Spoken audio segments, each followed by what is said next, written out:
Mapagpalang hapon po sa lahat at lalo na sa ating mga kababayan dyan sa iba't ibang dako sa buong mundo at talagang nagsusumikap. Kumusta na po ang ating buhay? Buhay dito sa mundo na puno ng problema, pagsubok at lalo tigit sa may mga karamdaman dyan na nagtitiis. Walang pampadoktor, walang pampabili ng gamot. Alam niyo ba?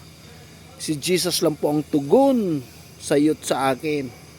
Sabi sa Matthew 11:28, lumapit kayong napapagal, nabibigatan ng lubha at kayo'y aking pagpapahingahin. At tunay po, kapag ang Diyos ang gumawa sa buhay mo at sa buhay ko, ang kasunod po yan ay himala. Kaibigan, kailangan lang po natin manampalataya na ang Diyos ay hindi po lumalayo sa iyo.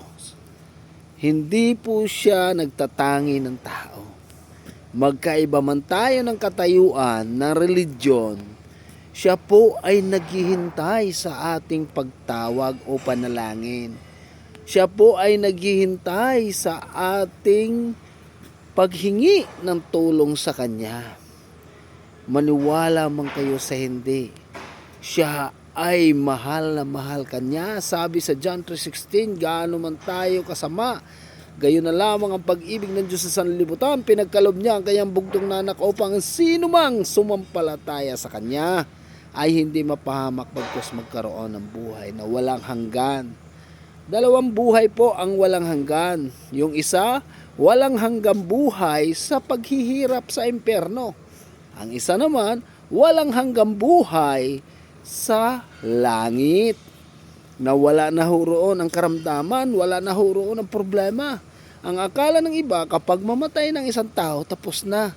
Magsisimula pa lang po ang ating buhay sa kabilang buhay. Kaibigan, nakakunik ka na ba sa Panginoon? Napanumbalik mo na ba ang relation mo sa Lord? Bakit ko nasabi? Kasi po, mula nung nagkasala si Adan at Eva, nawalay po ang relasyon ng tao at saka ng Diyos.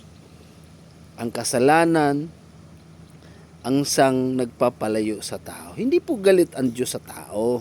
Yung kasalanan lang na ginagawa ng tao, hindi po natutuwa ang Diyos sa ating mga ginagawa. Nasabi sa Galatia 5:19 hanggang 21, hayag ang mga gawa na laman, pangangalon niya, karimarimarem na pamumuhay, kahalayan, pagsamba sa Diyos-Diyosan, pagkainggit, pagkapuot, walang taro sa pagsasaya, kasakiman, pagkabahabahagi, pagkakampi-kampi, paglalasing. Isasama ko na to, wala to sa Bible. Kahit balibalik ta rin nyo ang basa. Bawal magtulak ng droga, bawal magdrugs. At iba pang tulad nito, sabi po, hindi tayo tatanggapin sa kaharian ng langit pag tayo namatay ng biglaan.